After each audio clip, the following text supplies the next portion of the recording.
Vous êtes-vous déjà demandé si la chronologie qu'on nous enseigne à l'école craque de toutes parts au moindre contact avec la logique? On nous a menti toute notre vie sur le développement progressif de l'humanité. On nous a convaincus que le progrès va du simple au complexe, que les hommes inventent d'abord la roue, puis la charrette, et seulement ensuite construisent des vaisseaux spatiaux. Mais et si je vous disais que l'histoire officielle a commis une erreur monstrueuse, qu'il est impossible d'expliquer par quoi que ce soit d'autre qu'une falsification globale? Préparez-vous, car en ce moment même, nous allons révéler l'un des paradoxes les plus absurdes du XIXe siècle. Un fait que les historiens évitent soigneusement ou attribuent au hasard, mais qui en réalité détruit toute la structure cohérente de la révolution industrielle. Pensez-y, l'humanité a déjà construit des locomotives géantes. Sur les rails filent des monstres de fente de plusieurs tonnes, fonctionnant sur les principes les plus complexes de la thermodynamique. Les ingénieurs calculent la pression de la vapeur, créent des groupes de pistons complexes, coulent des roues métalliques parfaitement lisses et posent des milliers de kilomètres de voies ferrées. C'est le siècle de la vapeur, le siècle du métal, le siècle du triomphe de la pensée ingénieuse. Et au même moment, pour allumer le feu dans le foyer de cette locomotive de haute technologie, l'homme sort de sa poche un morceau de pierre et un morceau de fer, un briquet à silex. Entendez-vous ce grincement? C'est le grincement de la version officielle de l'histoire, qui tente de nous convaincre que des hommes capables de créer une turbine à vapeur n'auraient pas pu penser à enduire de phosphore un bâtonnet en bois. Les allumettes sont apparues après la locomotive. Réalisez cette absurdité. Le premier véhicule à vapeur capable de transporter des passagers a été démontré par Richard Trevithick dès 1801. Et la première allumette à friction, vraiment pratique et de masse, qu'il n'était pas nécessaire de tremper dans un acide dangereux, a été inventée par John Walker seulement en 1826. Un quart de siècle d'écart. 25 ans, les ingénieurs ont conçu des chaudières, des manomètres et des soupapes des plus complexes. Mais en même temps, ils produisaient des étincelles comme des hommes des cavernes. Comment est-ce possible? On nous dit que la chimie était simplement en retard par rapport à la mécanique. Mais c'est un mensonge calculé pour ceux qui ne savent pas confronter les faits. La chimie au début du XIXe siècle était à son plus haut niveau. Les scientifiques isolaient déjà de nouveaux éléments, créaient des substances explosives, travaillaient avec les gaz. De plus, et cela semble tout à fait fantastique pour la chronologie officielle, le briquet a été inventé avant les allumettes. Le briquet de Dobereiner, fonctionnant à l'hydrogène et aux platines, est apparu en 1823. Imaginez l'appareil. Un récipient en verre, du zinc, de l'acide sulfurique, une éponge de platine. C'est un appareil chimique des plus complexes. Et il existait déjà. Mais une simple allumette en bois, avec une tête de soufre, n'existait pas. Pourquoi l'humanité a-t-elle choisi la voie de la création de mécanismes complexes, ignorant les commodités domestiques les plus simples? Cela contredit la nature même de la paresse humaine et de la quête de confort. Habituellement, les inventions apparaissent de bas en haut. D'abord, nous facilitons la vie quotidienne, puis nous construisons des usines. Ici, nous voyons une image d'un monde inversé. Comme si quelqu'un avait donné à ces gens des technologies de machines à vapeur toutes faites, des plans et des usines, mais avait oublié d'expliquer comment obtenir du feu simplement et rapidement. Regardez les gravures et les tableaux de l'époque. Nous voyons des bâtiments majestueux, d'énormes usines, des cheminées fumantes. Nous voyons des gens en jaquette et haute forme qui discutent de philosophie et d'astronomie. Et ces mêmes personnes, rentrant chez elles, se débattent avec l'amadou et le silex pour allumer une bougie. Cela ne ressemble pas à un développement, mais à une dégradation ou, ce qui est plus probable, à l'utilisation des vestiges d'une civilisation plus développée mais disparue. Les sceptiques diront « Et alors, personne n'y a simplement pensé ?» Sérieusement? Des milliers d'années d'alchimie, des centaines d'années de poudre à canon, et personne n'a pensé à mélanger du soufre avec du chlorate de potassium et de la colle? Non, mes amis. Il y a autre chose qui se cache ici. C'est comme la situation où vous trouvez un smartphone dans la forêt.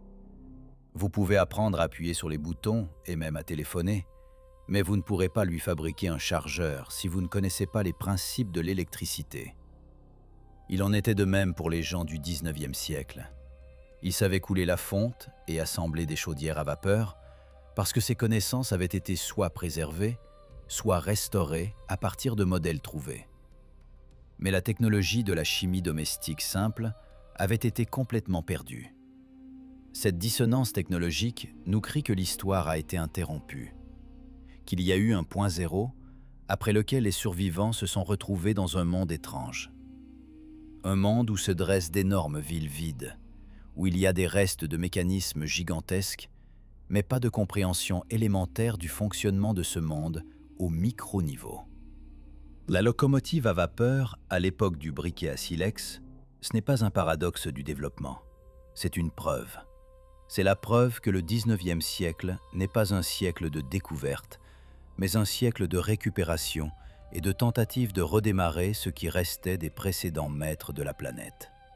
Regardez la complexité du traitement des métaux dans les premières locomotives à vapeur, l'ajustement parfait des pièces, la fonderie qui nécessite même aujourd'hui un équipement de haute précision. Où sont les machines-outils sur lesquelles cela a été fait? L'histoire officielle nous montre des ateliers artisanaux avec des marteaux et des limes. Avez-vous déjà essayé de façonner un piston pour un moteur à vapeur qui doit supporter une pression de plusieurs atmosphères avec une lime? C'est physiquement impossible à réaliser avec la précision nécessaire au fonctionnement du mécanisme. Donc, il y avait des machines-outils, mais on ne nous les montre pas. Ou bien ces locomotives n'ont-elles pas été construites en 1820, mais déterrées et restaurées? Et c'est ici que nous abordons la question la plus intéressante. Si le feu était obtenu de manière si primitive, comment pouvait-il alimenter en combustible les géants métallurgiques, nécessaires à la production de milliers de tonnes d'acier pour les rails et les locomotives? La métallurgie exige des températures colossales et une combustion continue. Devons-nous vraiment croire qu'une civilisation capable de fondre l'acier à l'échelle industrielle ne pouvait pas résoudre le problème de l'allumage du feu dans un format de poche? C'est un non-sens économique et logique. Si vous commencez à creuser plus profondément dans les statistiques des brevets de l'époque, vous découvrirez une autre étrangeté. La croissance explosive des brevets pour des mécanismes complexes se produit presque instantanément, comme si une sorte de bibliothèque de connaissances s'était ouverte. Il n'y a pas eu d'évolution en douceur de la charrette à la locomotive.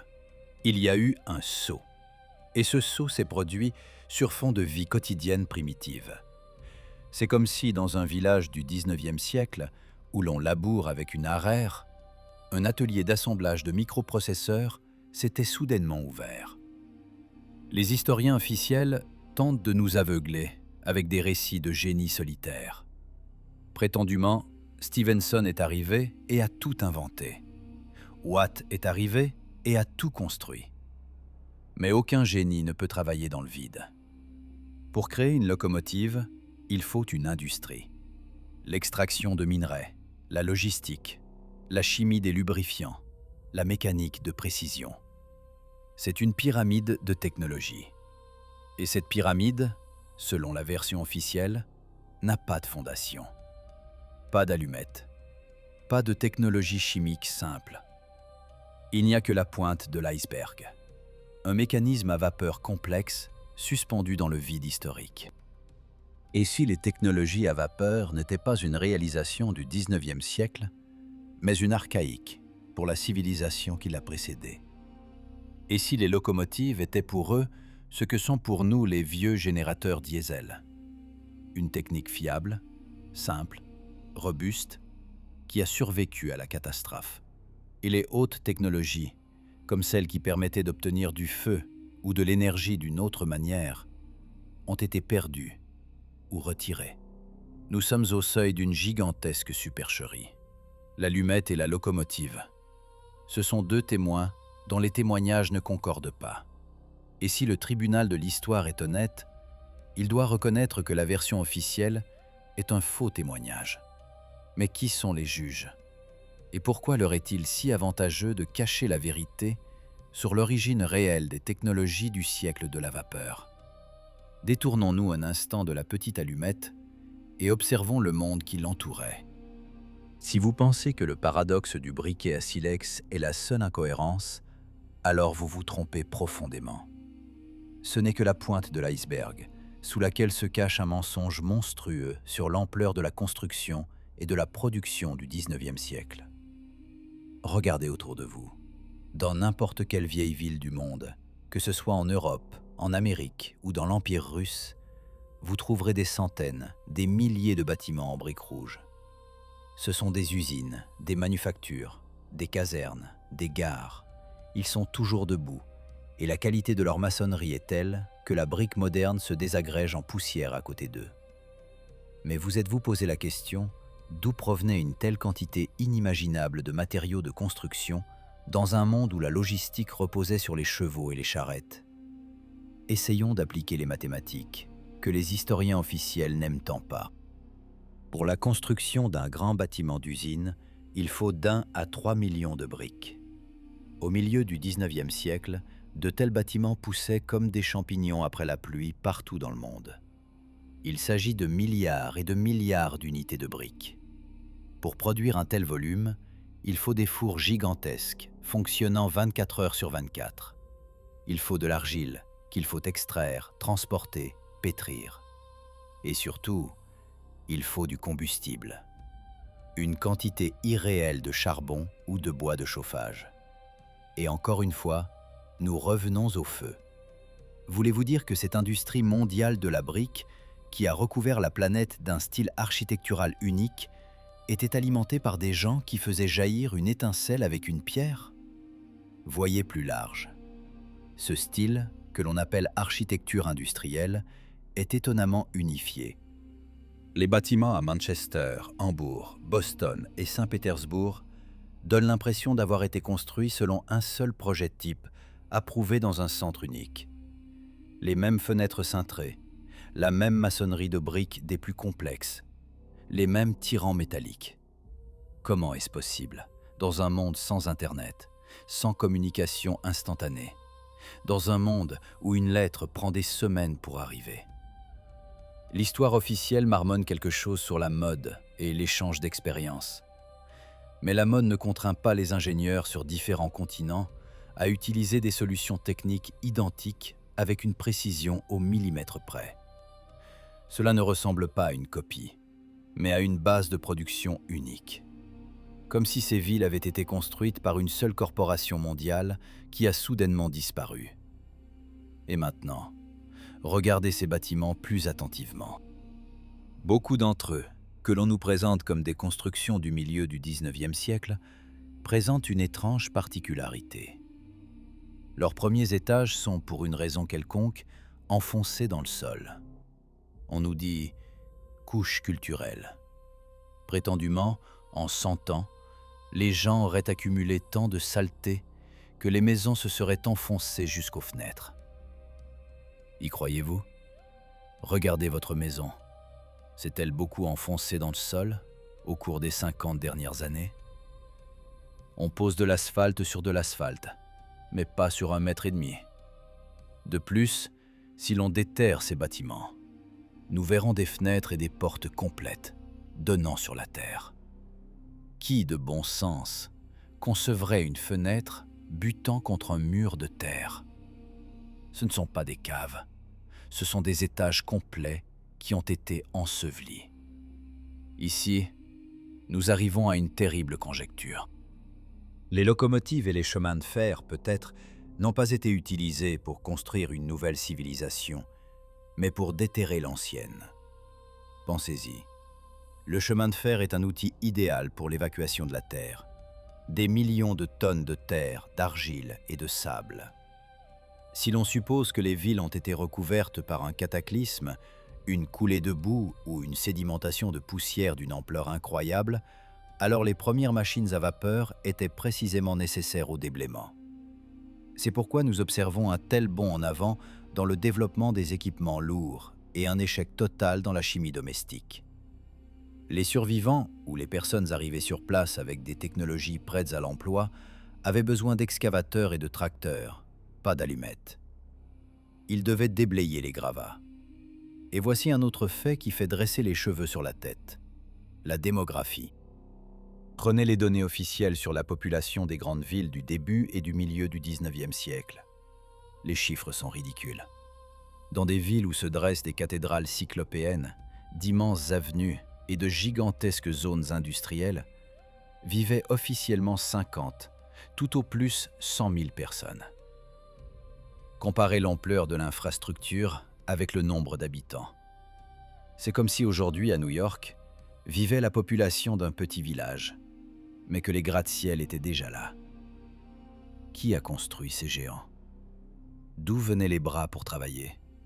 Pour l'édification des ouvrages que l'on nous montre, il fallait des armées de bâtisseurs, des centaines de milliers de maçons qualifiés, de fondeurs, d'ingénieurs. Où vivaient-ils? Où sont leurs tombes? L'archéologie reste étrangement silencieuse sur les sépultures de masse des simples ouvriers de cette époque. Nous voyons des nécropoles d'élite, nous voyons des monuments aux généraux, mais où sont les millions de bâtisseurs qui ont érigé de leurs propres mains ce monde de briques? Ils sont absents. Comme si les villes s'étaient construites d'elles-mêmes, ou, ce qui est encore plus terrifiant, elles étaient déjà là, vides, prêtes à accueillir de nouveaux habitants. La population peu nombreuse du 19e siècle s'est simplement installée dans les carcasses vides de bâtiments gigantesques qu'elle ne pouvait ni construire, ni chauffer, ni éclairer correctement. Regardez les vieux daguerréotypes des années 1840 et 50. Les premières photos de villes. Qui voyez-vous? Le vide.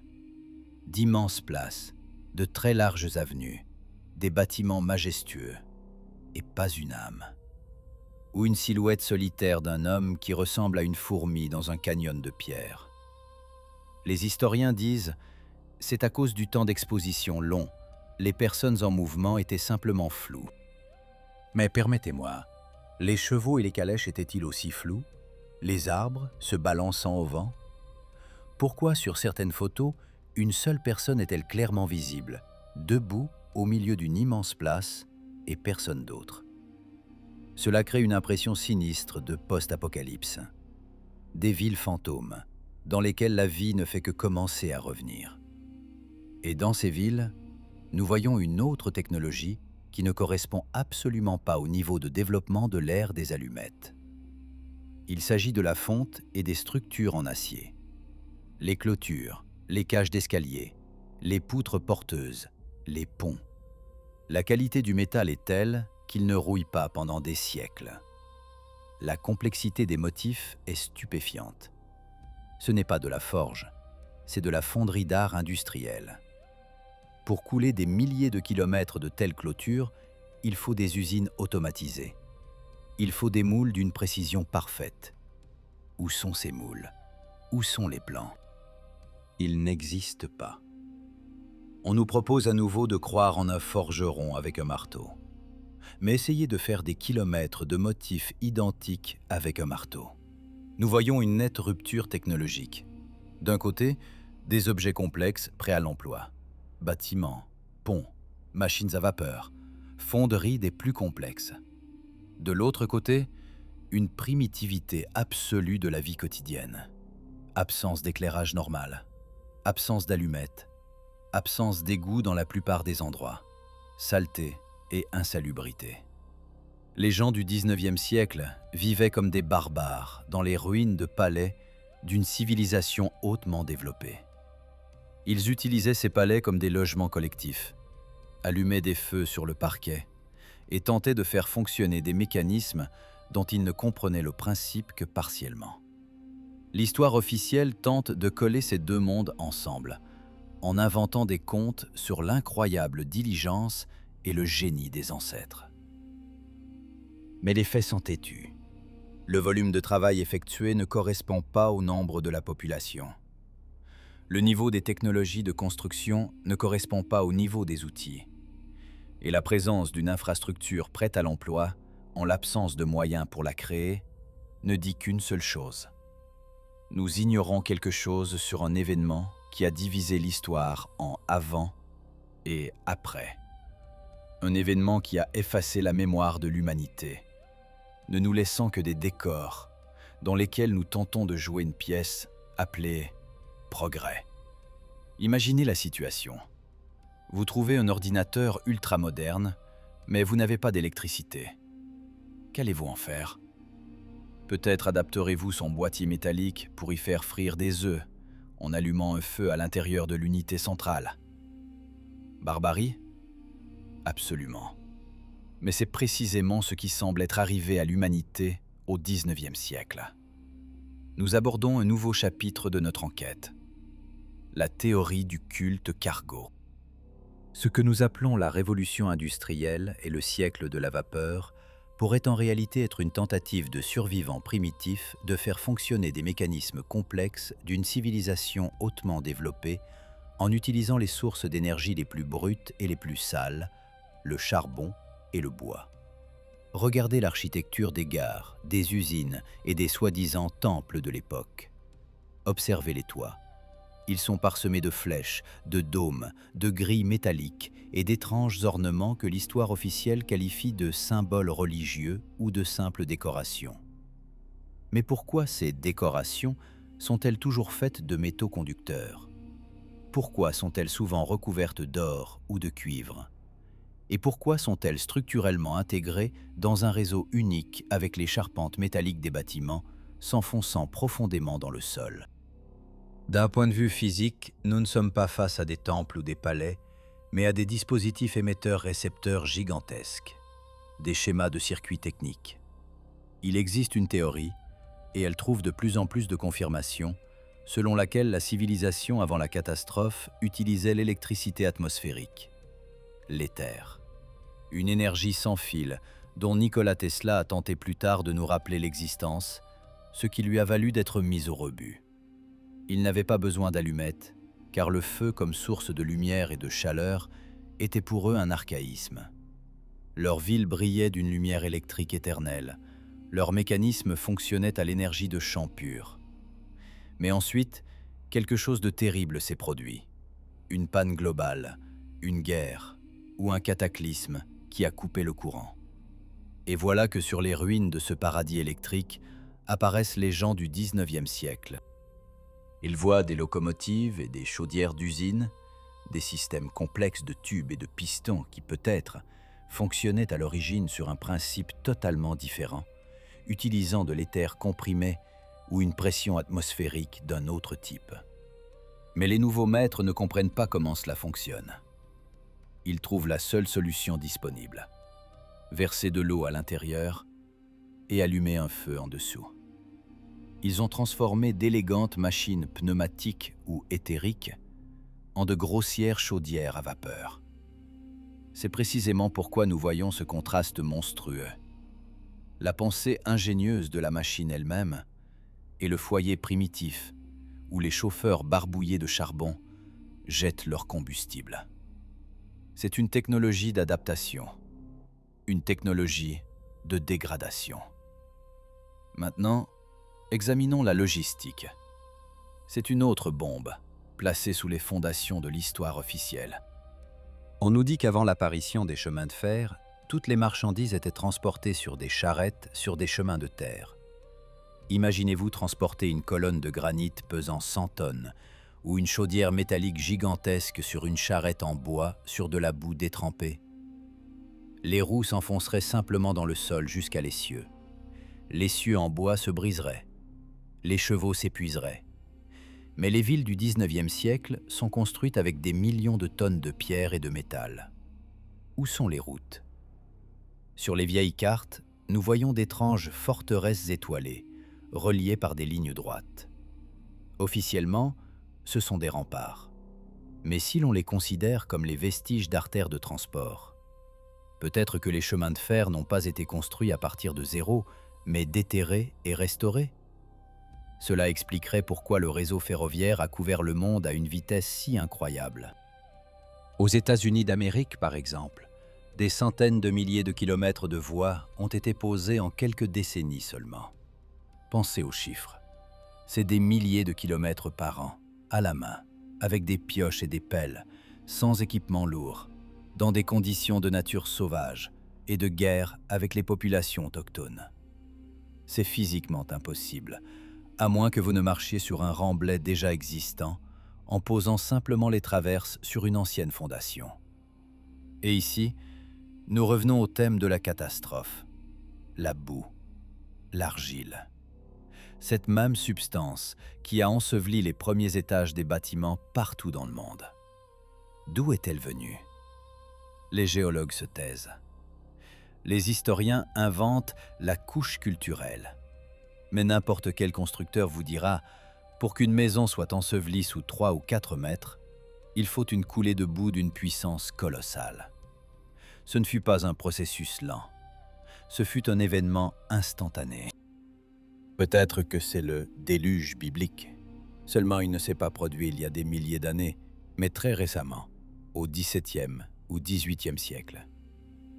Et le XIXe siècle, c'est le moment où l'humanité s'est réveillée dans la boue, au milieu des ruines, ayant perdu la mémoire et les technologies. Cette théorie explique toutes les étrangetés. Pourquoi les allumettes sont-elles apparues après la locomotive? Parce que la locomotive, c'est un héritage du passé, réadapté à un combustible primitif. Et l'allumette, c'est déjà une nouvelle invention de l'humanité dégradée qui a réappris à faire du feu. Nous sommes une civilisation d'orphelins. Nous vivons dans des maisons que nous n'avons pas construites. Nous utilisons des routes que nous n'avons pas tracées.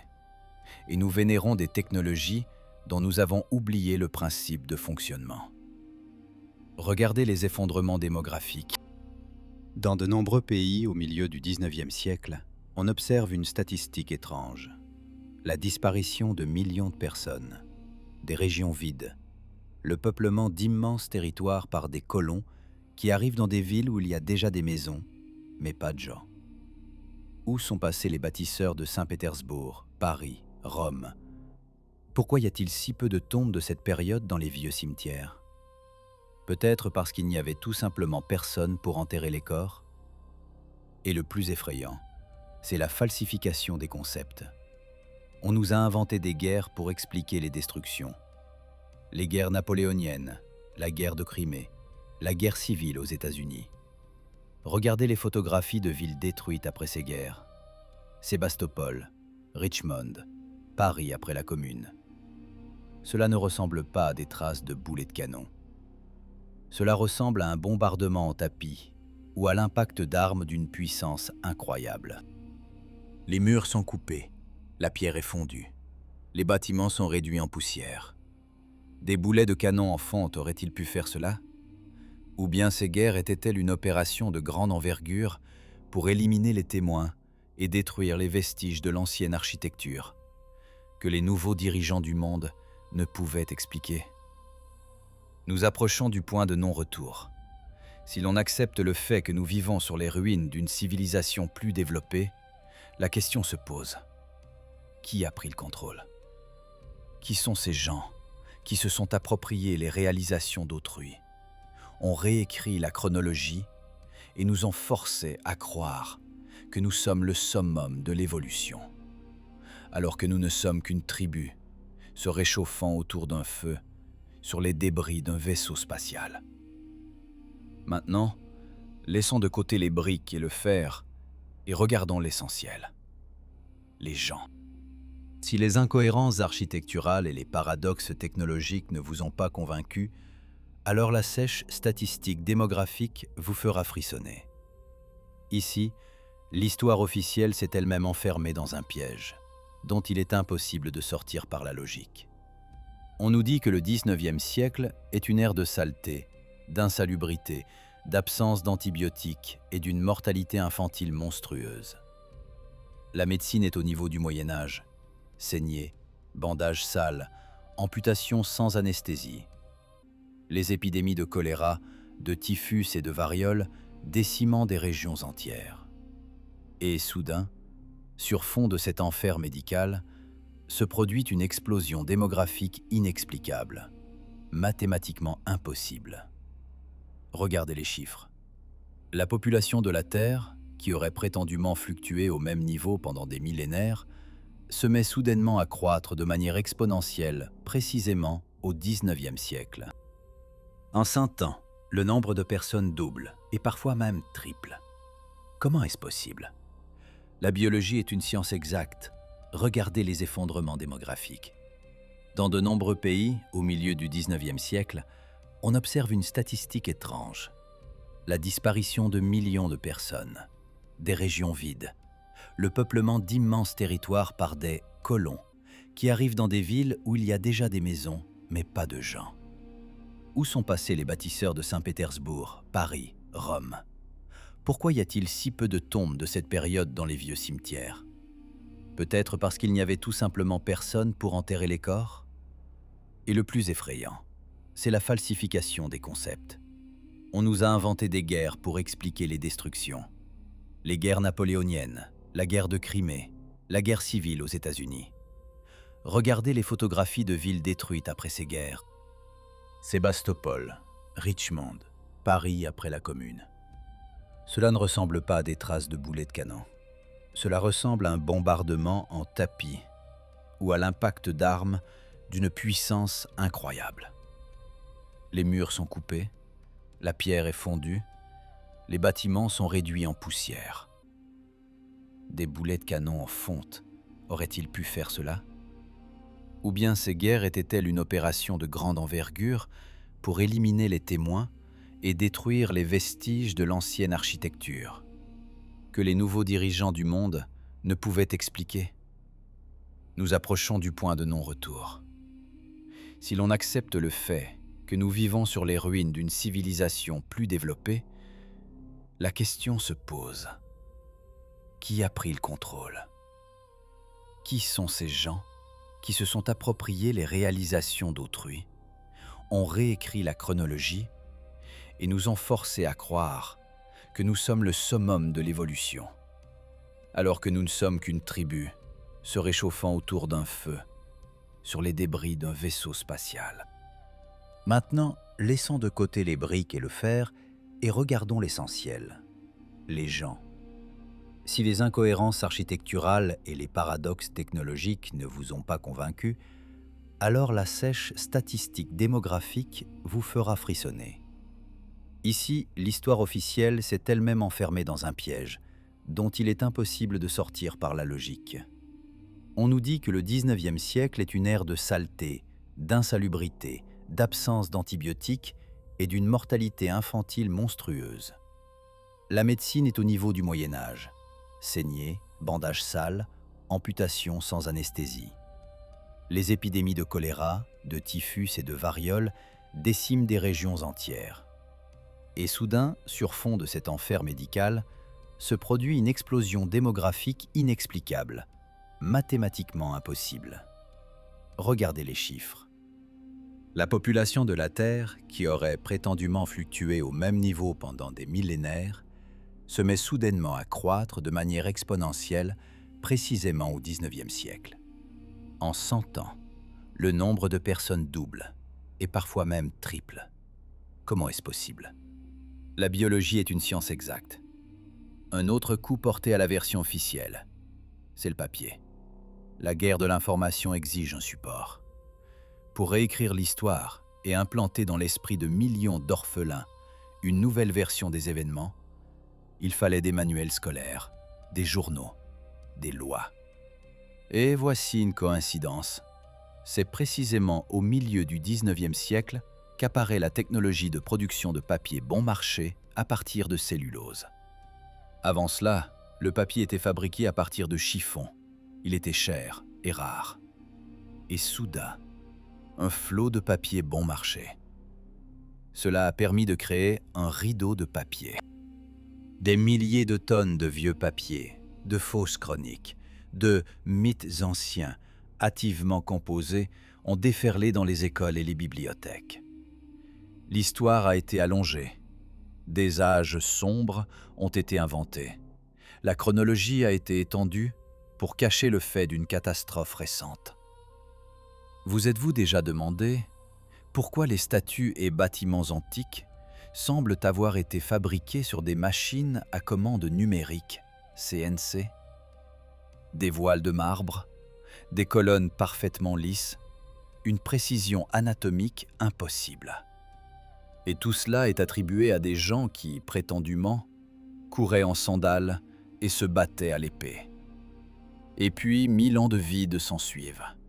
Et au XIXe siècle, les gens recommencent à construire de la même manière, appelant cela le classicisme ou l'Empire. Il n'y a pas eu ces 1000 ans. L'Antiquité, c'est précisément ce passé récent qui a été détruit. L'Empire romain, très probablement, n'est pas tombé il y a 1500 ans, mais au XVIIe ou XVIIIe siècle. Et nous vivons sur ces décombres, essayant de copier les grands maîtres, mais n'obtenant que de pâles parodies. Nous sommes une espèce amnésique. On nous a convaincus que nous nous développons, mais en réalité, nous ne faisons que ramasser les miettes de la table des géants. Nous sommes fiers d'avoir inventé l'iPhone, mais nous ne pouvons pas reproduire l'acoustique des anciennes cathédrales sans microphone ni amplificateur. Nous ne pouvons pas créer un béton qui tiendra 1000 ans, comme le romain. Nous nous dégradons, entourés par l'illusion du progrès. Mais le plus terrifiant n'est même pas que nous ayons été trompés. Le plus terrifiant, c'est pourquoi ils l'ont fait. Pourquoi fallait-il cacher la catastrophe? Pourquoi ne pas avoir dit la vérité? Oui, il y a eu une grande civilisation, elle a péri, reconstruisons. Parce que les puissants ont peur. Ils craignent que si nous apprenons la vérité sur les technologies du passé, nous cesserons d'être dépendants de leur pétrole, de leur gaz et de leur charbon. L'aiguille énergétique. Voilà la raison du mensonge. Toute notre économie est construite sur la rareté des ressources. Or, les technologies du passé offraient l'abondance. L'énergie libre signifie des gens libres. Et les gens libres ne sont pas nécessaires au système. Ils ont besoin de consommateurs obéissants, qui croient que le feu est obtenu par friction et que l'électricité provient de la combustion du fioul.